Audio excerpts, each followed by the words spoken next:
What's up, guys? We're back here, Archeage begins, and let's talk about Legacy of Heroes, some hard stages here. So this is going to be a guide on how to beat stage number 9, 3 stars. You know, we haven't even done that yet. It is extremely difficult stage because the enemy boss bleeds your heroes. So unless you have the rare healer, Oscar, you need a different healer that can actually heal your bleed. The only other healer that besides Oscar that can heal bleed is Nadi. Nadi is the only other healer that has the ability to heal bleed on your characters, and the bleed will just disintegrate, or your ally heroes, I should say. You need to have someone to cleanse the bleed. At this, the first time that you are getting to level 9, you're generally going to be right around level 35 to 40 probably. You're probably just going to want to do DPS like crazy. This guy doesn't have that much attack, contrary to what this says up here. He just kills you with his insane bleed ability.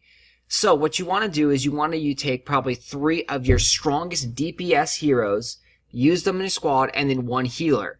That way you can just burst through this enemy, kill him fast. You might get 1 star, you might get 2 stars, but you'll be able to beat the stage and progress further up in the tower. So it is saying that it's also a physical attacker. It's saying that it's weak to physical attacks. A little bit weaker than against magic, so you want to use 2 assassins if possible. So we're going to use our little 2-star Daru right here, and then we're also going to use our 3-star Taiyang. Both of them have stuns, which are great abilities. So units that have stuns or CCs are great units to have. Let's go ahead and jump into the battle now. We should be able to beat this with the 3-star rating, thanks to Nadia healing, and then the 2 assassins, and our tank. No, our physical tank Jean here soaking up the damage. So I'm going to speed through this, the grunts, but on stage 2 here, we'll show you a little tip of how to prepare for boss stages.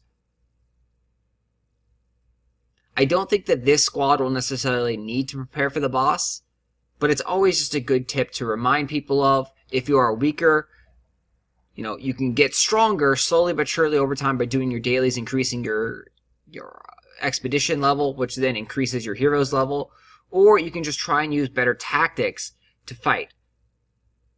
So we're going to go ahead and take those things off, and when you're about ready to kill the enemy stage, make sure that you keep all of your cooldowns active. Make sure that you don't use any of your abilities. You want to go into the final boss stage with all of your skills ready to go, so you have full access of all different abilities that you can use. And you can see on the right here, you can only hold 5 different skills. So if the skill that you actually want to use is not there, make sure that you use some other skills to, queue it up. So oh, I made a mistake. I didn't want to have those skills. So we're going to hold this down. And we're going to go ahead and heal up. We need to kill the grunts, so we're going to kill the grunts. We're going to focus fire on the grunts.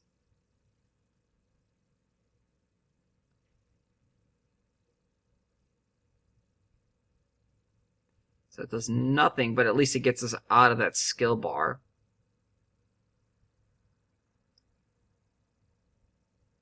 And so see, you can watch the battle in super slow motion here, and you're not going to be wasting too much time.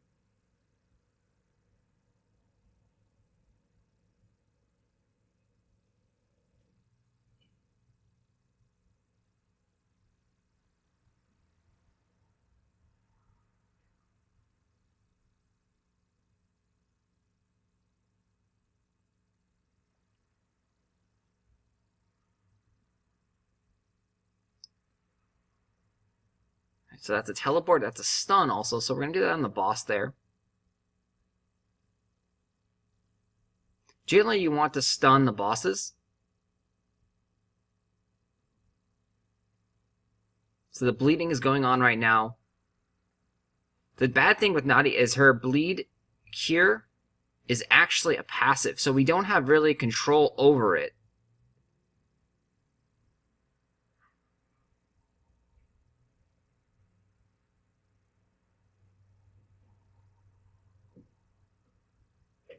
And yeah, so that bleed still actually ended up killing us.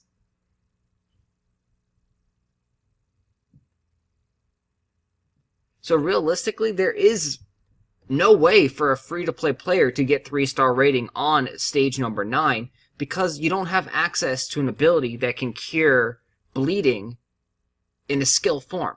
Nadia's Cure Bleed is automatic. It's a passive ability, so she does it randomly throughout the gameplay. The only way to get the 3-star rating on this one is to have Oscar at the moment. Of course, you can come back later with 3 or 4 super high DPS heroes and get that 3-star rating if it really bugs you. But, yes. So, actually, Nadia is not going to be totally required. You're really just going to be doing a DPS race because you see there we have stronger heroes. We're higher level than what we should be. But we still were unable to get 3 stars here. So, thanks for watching, guys. I will talk to you guys later.